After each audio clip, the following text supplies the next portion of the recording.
So Scotland have their first win under Scott Johnson and they've scored 4 tries for the first time in a Six Nations match since 2003. More on that later.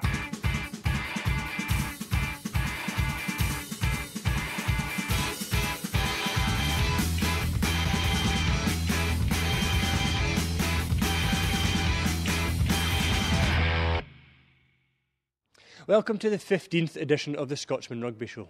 And in it we get an insider's view on the Six Nations from Scott Johnson. And we also hear from John Jeffrey and Alan Tait, who give us an ex-internationalist perspective. We have Scotland under-20s win over Italy, some good tries there, and also Hawick's win over Hawick YM in the RBS Regional Cup. We look at Heriets in our club spotlight, and we hear from one of their greatest players, Andy Irvine, who looks back on his career in the 5 quick questions. But let's kick off by looking back on Scotland's start to the Six Nations Championship. Scotland launched the 2013 Six Nations campaign with a 38-18 defeat to England at Twickenham. A debut try by Shotton Maitland and another from Stuart Hogg, not enough to stem the strong English tide.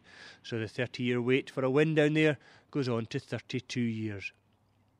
But Scotland bounced back against Italy at Murrayfield and ran in 4 tries. Hogg again on the scoresheet alongside Tim Visser, Matt Scott and Sean Lamont, with Greg Laidlaw faultless with 6 kicks from 6. Interim coach Scott Johnson was delighted with the 34-10 victory, a record Six Nations win for Scotland and the first win in 5 tests. But the Australian is not getting carried away with one good performance. Oh, look, we're really happy with the scoreboard, we are, and why wouldn't we be? But we've got a championship and we want to win the championship, and so whilst there were some really good things in that game and much improvement in the areas that we needed to improve in, there's still plenty left out in that pitch. You know, we let ourselves down. We did really well in the defence for most of the game, and there was a real turning point in the game where Hoggy took it from one end of the field to the other, which is really a 14-point turnaround. But the events that occurred just before that was disappointing, and you know, that scoreboard could have switched pretty quickly. So we've got to acknowledge those opportunities, but I keep saying that if we get our part right here, we can put sides away from some distance, and I'll keep saying it because we've got a potent backline. We've got an ability to put sides away, but we've just got to keep doing our work, and we can't be chimneys, you know, keep blowing smoke where it shouldn't be. You know, we've got to acknowledge that we've got to keep improving, and that's what we've got to do. We're in a tournament here, and today's results puts us right into it. And so to acknowledge the good, yes, enjoy the good, that's good, but the realities are we come back on Tuesday and following week, and we're in this. Scotland now have a weekend off before facing Ireland back at Murrayfield. Ireland lost to England in their last outing in Dublin, 12-6 in what was a drab match. But they also lost key players Johnny Sexton and Simon Zebo to injury. Brian O'Driscoll's a worry with an ankle knock, and prop Cian Healy was up before the Beaks after a bad stamp on Dan Cole. But do Scotland have what it takes to beat Ireland and record a first Murrayfield win against the Irish since 2001? I think they're a quality side, and they'll be coming trying to win a championship too. So the destiny of us is in our own hands now. That's a pretty good place to be, isn't it? But what is the view outside the camp? Well, we caught up with John Jeffrey, the Grand Slam winning flanker, and Alan Tait, who's a top scoring centre the last time Scotland won the 5 Nations in 1999. They give us their thoughts on Scotland's start to the Six Nations Championship and what they think the rest of the games might hold. Slightly disappointed down at Twickenham. I went down there with fairly good expectations with Scott Johnson and Dean Ryan. And whereas we scored a couple of good tries, don't get me wrong, there was just something slightly missing from the performance, whether it was the old Scottish devilment or the Scottish drive or commitment. And interestingly, I heard that during the week between England and Italy, the players were told they hadn't performed, especially at the breakdown, and that if they didn't perform at the breakdown against Italy, they were out for the next game. And I thought the attitude in the contact area was chalk and cheese between the English match and the Italian match. And I thought that was different. I thought it was great the way they played against Italy. Obviously, the result was superb. But the fact that they committed at the breakdown, they didn't put them under, didn't let them play any rugby at all, had them under pressure whether they had the ball or not. And to me, the difference was we were on the front foot.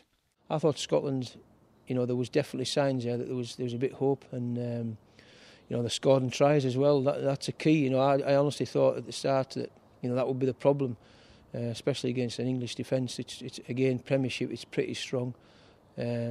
And you know, there was signs there, so it was a good start. And although it was a defeat, I thought there was a lot of positives there. We're not going to end the season with no wins, so we've got that off our back. But more importantly to me, First 2 games of the championship, we've scored 6 tries. I think we've probably more than we've scored in the whole championship for years, for the last few years. So I think the monkey's off our back. So to me, there's a bit of freedom there. We've got freedom to play against both Ireland and against Wales. So I'm looking forward to that. I'd be desperately disappointed if we don't win one of the next 2 games. Now, I know that's not being negative, but let's say we've got 2 games at home. Let's make sure we win 1. It'd be great if we could win 2. But let's move on. Let's not be too ambitious. Well, let's be ambitious, but not too much pressure on ourselves. But I think this team can go somewhere. I think because the Scottish players know the Irish players so well and the Welsh, it won't faze them, and they'll go out there and give it a real good shot. And certainly, it'll be interesting because O'Driscoll, best player for me it's ever been, centre anyway, and probably in the Six Nations, and he's desperate to get in that Lions tour. I think he needs a big game. I think he'll be penciled in, but he'll be wanting a big game against Scotland just to quieten the doubters, and then obviously so will the Irish boys. So I think he would have been for a really exciting game against Ireland. The Scotland under-20s team launched the weekend with a match against their Italian counterparts at Netherdale. Stuart Cameron reports. Scotland would have been disappointed to give away points on Italy's first real visit into their territory, but back they came to set up a move involving Adam Sinclair and number 8 Adam Ashe. Good recycling and scrum half Sam Hidalgo-Klein feeding to Tommy Allen, who brushed off Rimpelli to dart in under the posts.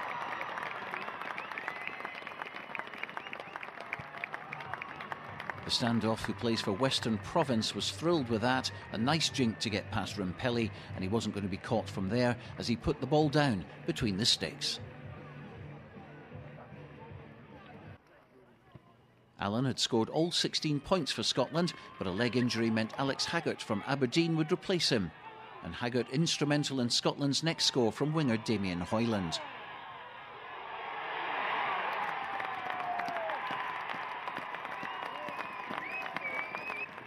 Haggart sent the ball out to Bennett outside him, Robbie Ferguson taking it on, and a nudge from an Italian hand into the arms of Damien Hoyland, who did the rest. And Haggart's touchline conversion made it 23-3 to the Scots going into the final stages. Up the other end, and a glimpse into what the Italians are capable of if they get the chance. They won a good solid scrum 5 metres out from the Scottish line, and their powerful number 8 Maxime Mbanda managed to breach the Scottish defence to scramble over for a try.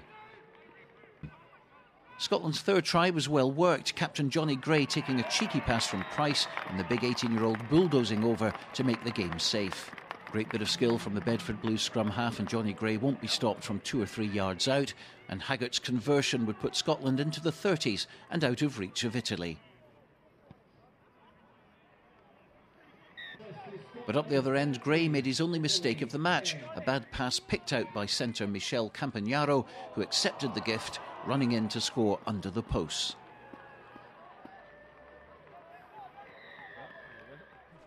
That try made the score a little more respectable for Italy, but it was deep into stoppage time. It would be no more than a consolation score for them. The centre kicking the conversion, but that was the last play of the match and a convincing win for the Scots.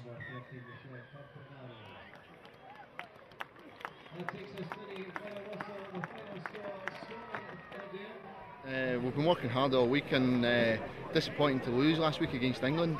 So we've just been building from there, and it showed tonight.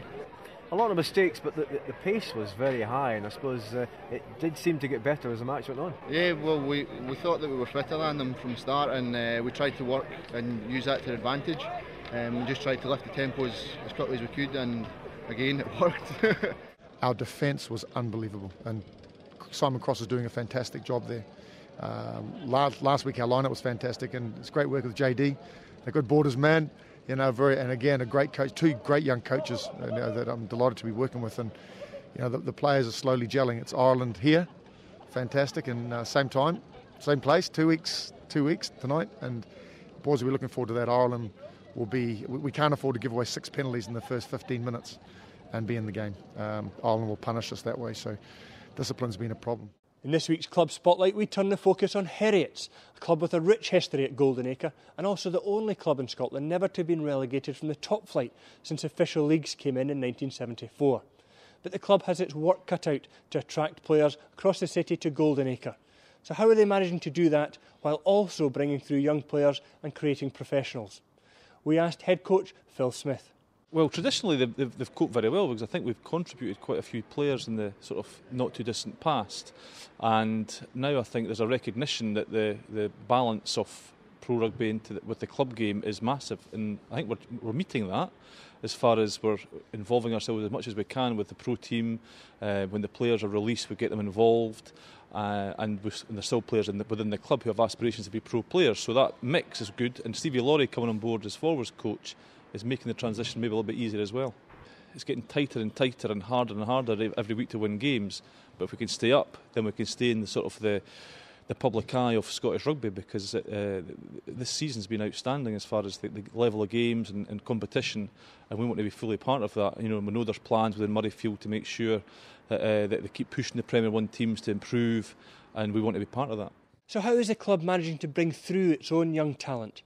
The club now are trying to improve the lower end of the youth section, so they've got a mini section. They're trying to take that beyond sort of S1, S2 up to under 15, under 16, and this season they've got 2 good teams at that under 50, under 16 level, and under 18s are trying to put teams out, and it's in combination with the school.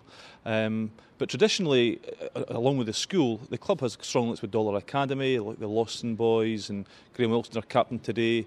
They've had a strong links probably through John Foster. And more recently with Andy Douglas being involved with the club, there's some East Lothian links now as well. So that's kind of how, and to be honest with you, I think we've always used the fact that Simon Taylor, Gordon Ross, Rory Lawson, people like that have come through the club as a kind of an attraction that we're trying to promote players to be pro players. Ken Scotland and Andy Irvine are 2 of the club's most famous sons. So what does Heriot's RFC mean to the former Scotland fullbacks and British and Irish Lions? Well, I was actually brought up almost within sight of Goldenacre, certainly no more than 200 or 300 yards. So I've been watching rugby at Goldenacre since the early 1940s, which is actually quite a long time ago. Watched a lot of wartime games here. Much to my mother's disgust, I spent far, far too long kicking balls about Goldenacre, chasing balls, rugby and cricket. I think Heriot's is special to me, but it's only special to me in a way that other rugby clubs are special to other people. I think it's important that we have these great heritages to share. Yeah, I still get a huge buzz coming down here. Obviously the game's changed a lot. But it's still a tremendous atmosphere. It's a great field. I mean, they had a game on today after a couple of weeks of hard snow. The ground staff worked really hard. I'd still like to think that we play a good brand of rugby. We used to throw the ball around a hell of a lot in the 60s and 70s and 80s. We still do to a certain extent. And it's great to see that we're still competing. I feel very proud of the fact that we're the only club never to have been out with the top division. Heriots might be Scottish rugby's great survivors, and they are only 6 points off the drop zone this season. But they're only 2 points from a British and Irish Cup place, and that's where Phil Smith is looking now. We talked on Tuesday night with the first and seconds about how we're changing our priorities a wee bit, because initially it was to stay up, and we still don't think we're safe, but we're closer to safety. But even just that being the case means we're closer to the B&I Cup. So it's now a real kind of aim for us to get into that. And again, that will allow us to maybe to attract some players along who maybe didn't think Heriots were a club to come to because they didn't have aspirations. So it's very much in our sort of horizon to try and get there, and the club or the players are absolutely 100% focused on trying to do that. Hawick Rugby might be enduring some tough times at the moment, but history was made again recently when the Greens took on their near neighbours Hawick YM for the first time in a competitive fixture. It was the RBS Regional Cup, and the question was, could the Redskins scalp their neighbours?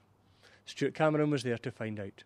The game was always going to be competitive, with both sides knowing each other very well. Neil Rennick scored the first try for the Greens after some good work at the back from Keith Davis.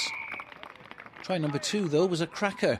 It came from YM possession and a crossfield kick from fly-half Dean McCracken. The ball didn't find touch, and that gave us the chance to watch some Rory Hutton magic. He beat 4 men with sidesteps and dummies before offloading to Keith Davis. On his shoulder was skipper Greg Cottrell, and with no one home at the back, he enjoyed a 60-metre run to the line. A little bit of theatrical diving from Stephen Hill as well. Remember, Hutton was playing for Edinburgh a few seasons back and they let him go. They could certainly do with this kind of flair now. Keith Davis is one of Hawick's key players with 11 tries this season, and his Route 1 approach certainly worked well here. Graham Kellington brought him down, but Greg Cottrell was up in support and showed a clean pair of heels to the line to finish off the extraordinary work of Rory Hutton. 20 points to 3 at the break, and Davis and Rennick scored early in the second half before Hawick YM were awarded a penalty try. Further Greens tries by Lee Armstrong and Craig Smith in the second half, as well as this one from Graham Hogg, gave Hawick a comfortable victory, with Neil Rennick scoring 28 of their 53 points. So Hawick on the way back then? Well, the next 2 months are very important for both clubs as they chase promotion in their respective leagues. And now let's move on. Andy Irvine is our man in the 5 quick questions hot seat, and he has a surprising choice as his boyhood hero.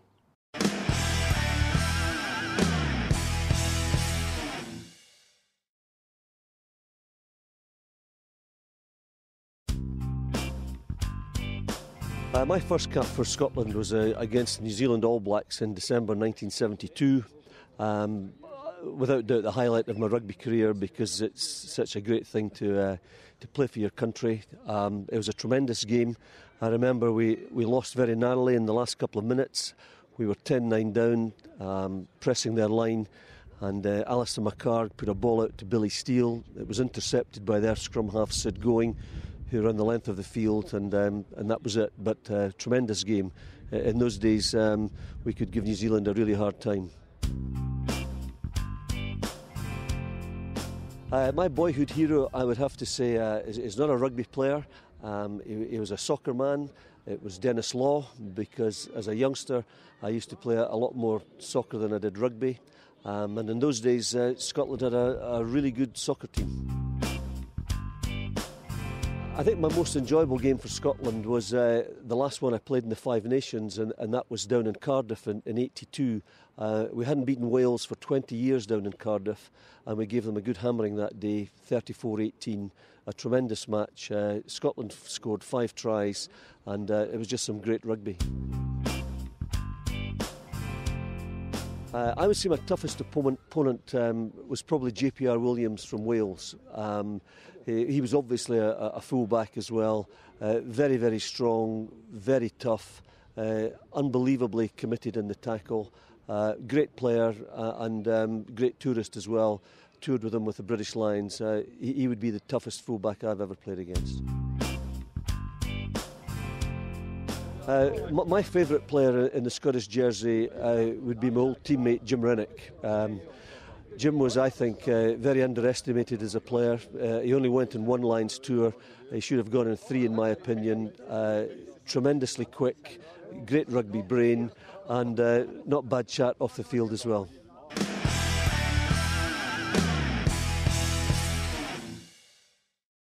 Scotland captain Kelly Brown has launched a new version of Highland Cathedral, which has been taken to the hearts of Scottish fans with its first public airing at the Italy game. Great stirring words have been penned by Simon Patterson-Brown and Chris Thompson, and it's been released in aid of 3 rugby charities, the Murrayfield Centenary Fund, the Bill McLaren Foundation and Hearts and Balls. We'll leave you with it and catch you again in 2 weeks' time.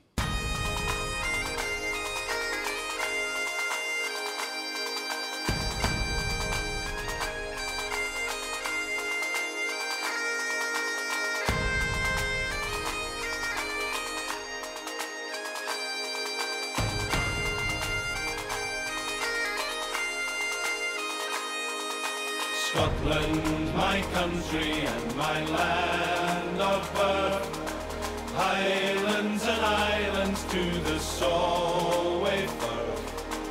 Where'er I travel and where'er I roam, Highland Cathedral in my heart, my home.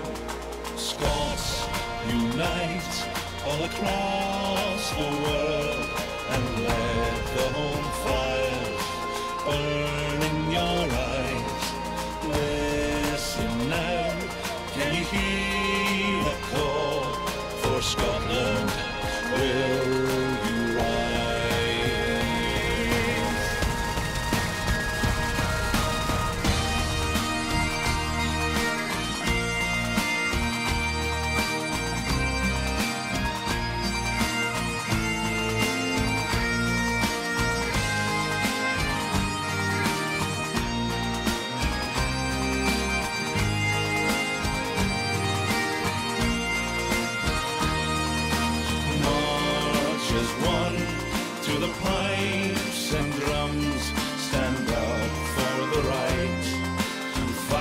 without fear, strong and true in adversity, for Scotland